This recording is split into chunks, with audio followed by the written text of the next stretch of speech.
ஓம் ஸ்ரீ குருபியோ நமக.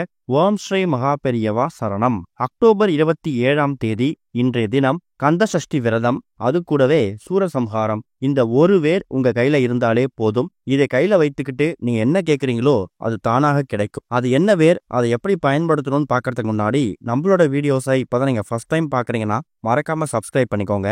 தொடர்ந்து இது மாதிரி அப்டேட் தெரிஞ்சுக்கிறதுக்கு பக்கத்தில் நோட்டிஃபிகேஷன் பெல்லை கிளிக் பண்ணி ஆல் அப்படிங்க செலக்ட் பண்ணிக்கோங்க. இப்போ என்ன வேற எப்படி பயன்படுத்த போறோம் அப்படிங்கிற பத்தி தெளிவா தெரிஞ்சுக்கலாம். கந்தசஷ்டி விரதம் அப்படிங்கிறது 6 நாட்களை கடந்து இன்னைக்கு 6வது நாள் முருகப்பெருமான் சூரபத்மனை வதம் செய்யக்கூடிய அற்புதமான ஒரு நாள். நமக்கு வாழ்க்கையில் இருக்கக்கூடிய எல்லா விதமான கெடுதல்களையும் நீக்கி நல்லதை மட்டுமே வாரி வழங்கக்கூடிய அற்புதமான ஒரு நாள். அக்டோபர் 22ஆம் தேதி ஆரம்பித்திருக்கக்கூடிய அந்த கந்தசஷ்டிக்கான விரத நாட்கள்ல முருக பக்தர்கள் இந்த 6 நாட்களும் முருகனுக்கு விரதம் இருந்து 6வது நாள் அவங்க விரதத்தை நிறைவு பண்ணுவாங்க. நிறைய பேரால தொடர்ந்து 6 நாட்கள் விரதம் இருக்க முடியாதவங்க 6வது நாளாக இருக்கக்கூடிய இன்றைய தினம் முருகப்பெருமானுக்கு காலையிலிருந்து மாலை வரைக்கும் உபவாசம் இருந்து மிளகு தண்ணீர் மாதிரியான எளிமையான விஷயங்களை எடுத்துட்டு அவங்க விரதத்தை கடைபிடிப்பாங்க. நீங்க எந்த முறையில எப்படி விரதத்தை கடைபிடித்தாலும் முழு பக்தியோடையும் நம்பிக்கையோடையும் பண்ணும்போது நிச்சயம் இந்த கந்தசஷ்டி விரதத்துக்கான பலன் உங்களுக்கு கைக்கு வந்து சேரும். குழந்தை பாக்கியம் இல்ல, சரியான வேலை அமையல, திருமண வரன் கைகூடி அமையல, இது மாதிரி எந்த விதமான கோரிக்கையா இருந்தாலும் நீங்க இந்த கந்தசஷ்டி விரதம் அன்னைக்கு விரதம் இருந்து வழிபாடு செய்யும் போது நிச்சயம் அந்த வேண்டுதல்கள் கோரிக்கைகள் கூடிய சீக்கிரம் நிறைவேறும். ஒரு வருஷமும் ஐப்பசி மாசத்துல வரக்கூடிய வளர்பிறை சஷ்டி திதி தான் கந்தசஷ்டி. திருச்செந்தூர் மாதிரியான கோவில்கள்ல முருகப்பெருமானுக்கு இந்த 6 நாட்களும் கொடியேற்றத்தோட மிகப்பெரிய உற்சவத்தை நடத்தி 6வது நாள் சூரசம்ஹாரம் முடிச்சுட்டு அதற்கு மறுநாள் சப்தமில முருகப்பெருமானுக்கு திருக்கல்யாண உற்சவம் நடக்கும். நிறைய பேரு அந்த திருக்கல்யாணம் வரைக்கும் அவங்க விரதத்தை கடைபிடிச்சிட்டு அதுக்கப்புறம் தான் அவங்க விரதத்தை நிறைவு செய்வாங்க. உங்களால திருக்கல்யாணம் வரைக்கும் வெயிட் பண்ண முடியலனாலும் பரவாயில்ல. அக்டோபர் 27ஆம் தேதி இன்றைய தினம் அதிகாலை 3:23 ஆரம்பித்திருக்கக்கூடிய சஷ்டி திதி நாளைக்கு அதிகாலை 4:35 வரைக்கும் இருக்கு. இன்னைக்கு நாள் முழுக்க சஷ்டி திதி தான். விரதம் இருந்தாலும் விரதம் இல்லாட்டியும் சரி பண்ணக்கூடிய பூஜை முறைகள் இதுதான். மாலை ஒரு 5-6 மணிக்கெல்லாமே சூரபத்மனை முருகப்பெருமான் வதம் செஞ்சிடுவார். அதுக்கப்புறம் வீட்டோட பூஜை அறையில விளக்கேற்றி வச்சுட்டு முருகப்பெருமானுக்கு பிடிச்ச நைவேத்தியங்கள் சமைச்சு வச்சு செஞ்சு வச்சு படைக்கணும். முடிஞ்சா குடும்பத்தோட எல்லா நபர்களும் கோவிலுக்கு போயிட்டு முருகப்பெருமானுக்கு ஒரு விளக்கேற்றி வச்சுட்டு உங்க கோரிக்கையில முன் வச்சுட்டு அதுக்கப்புறம் விரதத்தை முடிச்சுக்கலாம். 6 நாட்களும் விரதம் இருக்க முடியல அப்படிங்கிறவங்களுக்கு இந்த 6வது நாள் ஒரு வரப்பிரசாதம், தவற விட்டுறாதீங்க.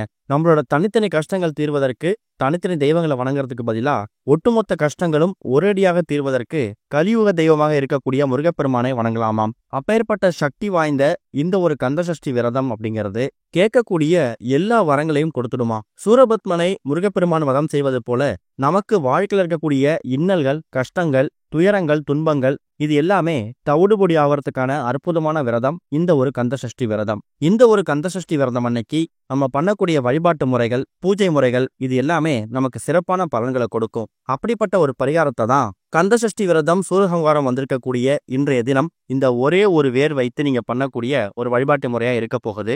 இந்த ஒரு வேரை நீங்க முருகப்பெருமான் முன்னாடி உங்க கையில வச்சுக்கிட்டு என்ன கேட்குறீங்களோ அந்த வரன் தானாக கிடைச்சிடுமா. முதல்ல அந்த வேர் என்ன வேர் அப்படின்னு தெரிஞ்சுக்கணும். எல்லார் வீடு பக்கத்துலயும் காலி பிளாட்ல ரொம்ப சாதாரணமா குப்பை ஓரங்கள் இருக்கக்கூடிய குப்பை மேனி வேர் தான். பெயர் தான் குப்பை மேனி வேர். குப்பையில இருக்கக்கூடிய நம்ம வாழ்க்கைய கோபுரத்தோட உச்சிக்கே கொண்டு போய் உட்கார வைக்கக்கூடிய ஒரு வேர் இந்த ஒரு குப்பை மேனி வேர். வசீகரத்தன்மை அதிகம் இருக்கக்கூடிய ஒரு வேரும் இந்த குப்பை மேனி வேர் தான். பல மருத்துவ குணங்கள் நிறைந்த இந்த ஒரு வேர் நம்ம மகத்துவம் நிறைந்த ஒரு வேரா மாற்றும் போது இது மூலமா கிடைக்கக்கூடிய பலன்கள் ரொம்ப அதிகம். குப்பை மேனி வேற நீங்க எப்படி தயார் செய்யணும் அப்படிங்கிறது ரொம்ப முக்கியம். உங்க வீடு பக்கத்துல இருக்கக்கூடிய காலி மன இடங்கள்ல கண்டிப்பா இந்த குப்பை மேனி வேர் கண்டுக்காம அப்படியே போட்டு வச்சிருப்பாங்க. அந்த வேற அந்த செடியோட பிடுங்கி எடுக்கணும். அப்படி பிடுங்கி எடுக்கும்போது சாதாரணமாக பிடுங்கி எடுக்காம சாபம் நசி நசி அப்படின்னு சொல்லிக்கிட்டு தான் அந்த குப்பை மேனி செடியை வேரோட பிடுங்கி எடுக்கணும். காரணம் என்னன்னா அப்படி பிடுங்கி எடுக்கும்போது உயிருள்ள ஒரு செடியை நம்ம வேரோட பிடுங்குறோம். அது மூலயமா நமக்கு எந்த விதமான சாபங்களும் தோஷங்களும் வந்துடக்கூடாது அப்படிங்கிறதுக்காக தான் சாபம் நசி நசி அப்படின்னு சொல்லிக்கிட்டே அந்த வேரை பிடுங்கி எடுக்கிறோம். அதுக்கப்புறமா அந்த குப்பை மேனி செடியில் இருக்கக்கூடிய அந்த எல்லா இலைகளையும் தனியா எடுத்து வேரை மட்டும் நகம் படாம கிள்ளி எடுத்து வச்சுக்கணும். வேற தனியா எடுத்து வைத்து அதை அப்படியே நேரடியாக இந்த பரிகாரத்துக்கு பயன்படுத்தாம மஞ்சள் கலந்த தண்ணீர், அதாவது சின்னதா ஒரு டம்ளர்ல தண்ணீர் பிடித்து அதுல மஞ்சள் தூளை கலந்தீங்கன்னா அது மஞ்சள் கலந்த தண்ணீரா மாறிடும். அதுல இந்த வேரை நீங்க கொஞ்ச நேரம் ஊற வைக்கணும். மஞ்சள் அப்படிங்கிறது மங்களகரத்தோட மறு உருவம். அது மட்டும் இல்லாம சாதாரணமாக இருக்கக்கூடிய இந்த வேரை பரிகாரத்துக்கு ஒரு மகத்துவம் வாய்ந்த ஒரு பொருளாகவும், அது கூடவே இந்த செடியை பிடுங்கி எடுக்கும்போது வந்திருக்கக்கூடிய தோஷங்கள் சாபங்கள் நிவர்த்தி ஆகிறதுக்காகவும் தான், அதோட புனிதத்தன்மையை அதிகப்படுத்துறதுக்காக தான் மஞ்சள் கலந்த தண்ணீர்ல இந்த குப்பை மேனி வேற நம்ம நினைக்கிறோம். அதுக்கப்புறமா ஒரு 5 நிமிஷம் அதை காய வச்சதுக்கு பிறகு உங்க வீட்டோட பூஜை இலை எடுத்துட்டு போயிட்டு சின்னதா ஒரு தட்டு மேல நீங்க மஞ்சள் கலந்த தண்ணீர்ல ஊற வைத்திருக்கக்கூடிய அந்த குப்பை மேனி வேற ஒரே ஒரு குங்கும பொட்டு வைத்து முருகப்பெருமானோட பாதத்துல வைக்கணும். இந்த ஒரு பரிகாரத்தை ஆண்கள் பெண்கள் குழந்தைகள்னு சொல்லி யாரு வேணாலும் செய்யலாம். எந்த விதமான கட்டுப்பாடுகளும் கிடையாது. பண்ணக்கூடிய நேரம் ரொம்ப முக்கியம். ஒருவேளை இந்த ஒரு பரிகாரத்தை மாலை நேரங்களில் பண்ண முடியல, வெளியில போயிடுவோம் அப்படிங்கும்போது ராகு காலம் யமகண்டம் இல்லாத மாதிரி பார்த்துக்கணும். மற்றபடி மாலை ஒரு 5-6 மணிக்கு நாமே முருகப்பெருமான் சூரபத்மனை வதம் செய்ததுக்கு பிறகு வீட்டோட பூஜையில விளக்கேத்தி வச்சுட்டு முருகப்பெருமானுக்கான அந்த கந்தசஷ்டி விரதத்துக்கான எல்லா வழிபாட்டையும் முடிச்சுட்டு ஒரு 5 நிமிஷம் உங்க ஓய்வு நேரத்தை செலவு பண்ணி இந்த ஒரு பரிகாரத்தை பண்ணலாம். மஞ்சள் கலந்த தண்ணீர்ல ஊற வச்சதுக்கு பிறகு குங்கும போட்டு வைத்து முருகப்பெருமான் பாதத்துல வச்சிருக்கீங்களே, வீட்டோட பூஜை அறையில விளக்குகள்லாம் எரியக்கூடிய அந்த நேரத்துல உங்களோட வலது கையில அந்த குப்பை மேனி வேற இறுக்கமா மூடி, இதுவரைக்கும் வாழ்க்கையில நிறைவேறாத கோரிக்கை எதுவா இருந்தாலும் ஒண்ணு சரியான வேலை கிடைச்சிருக்காது. அப்படி வேலை கிடைத்தாலும் திருமணவரன் கை கூடாம தள்ளி போவோம். அப்படியே திருமணவரன் கை கூடினாலும் அவங்க குழந்தை பாக்கியம் இல்லாம கூட இருக்கலாம். இப்படி அடுக்கடுக்கான எந்த விதமான கோரிக்கை இருந்தாலும் அது எல்லாத்தையும் இந்த வேற கையில இறுக்கமா பிடிச்சுக்கிட்டு முருகப்பெருமானை மனசார பிரார்த்தனை பண்ணிக்கிட்டு இந்த பிரச்சனைகள் எல்லாமே கூடிய சீக்கிரம் தீரணும். அதே மாதிரி வீட்டுல இருக்கக்கூடிய கடன் பிரச்சனை, பொருளாதார பிரச்சனை, வட்டி கட்டியே வாழ்க்கை போகுது, இது மாதிரி எந்த சிக்கல்கள் இருந்தாலும் அது எல்லாத்தையும் முருகப்பெருமானை மனசார பிரார்த்தனை பண்ணிக்கிட்டு அந்த வேர் உங்க கையில இருக்கக்கூடிய அந்த நேரத்துல முருகனை முழு நம்பிக்கையோட வணங்கணும். அதன் பிறகு அந்த வேரை ஒரு சின்ன தட்டுல வச்சு மறுபடியும் முருகனோட பாதத்துல ஒரு அரை மணி நேரத்துல 1 மணி நேரம் அப்படியே இருக்க மாதிரி பாத்துக்கோங்க. அதுக்கப்புறம் உங்க அன்றாட வேலை பார்க்கலாம். இரவு தூங்க போறதுக்கு முன்னாடி, அதாவது சஷ்டி திதி நமக்கு அதிகாலை 4:23 வரைக்கும் இருக்கிறதால சூரசம்ஹாரம் கந்தசஷ்டி விரதம் வந்திருக்கக்கூடிய இன்றைய தினம் மாலை ஒரு 6-7 மணிக்கு மேல இந்த பரிகாரத்தை பண்றீங்கன்னா இரவு ஒரு 8-9 மணி வரைக்கும் இந்த ஒரு வேர் நீங்க கையில வச்சு வேணுனதுக்கு பிறகு முருகப்பெருமான் பாதத்துல இருக்கணும். அதுக்கப்புறமா இரவு தூங்க போறதுக்கு முன்னாடி அந்த வேற ஒரு ஒயிட் கலர் வெள்ளை நிற பேப்பர்ல பொட்டலமா மடித்து உங்க வீட்டோட பூஜை அறையில இருக்கக்கூடிய முருகப்பெருமானோட திருவுருவ படத்துக்கோ திருவுருவ சிலைக்கோ பின்னாடி நீங்க வச்சுக்கணும். மற்றவங்க கண்ணில் படாத மாதிரி வைக்கிற கட்டாயம்லாம் கிடையாது.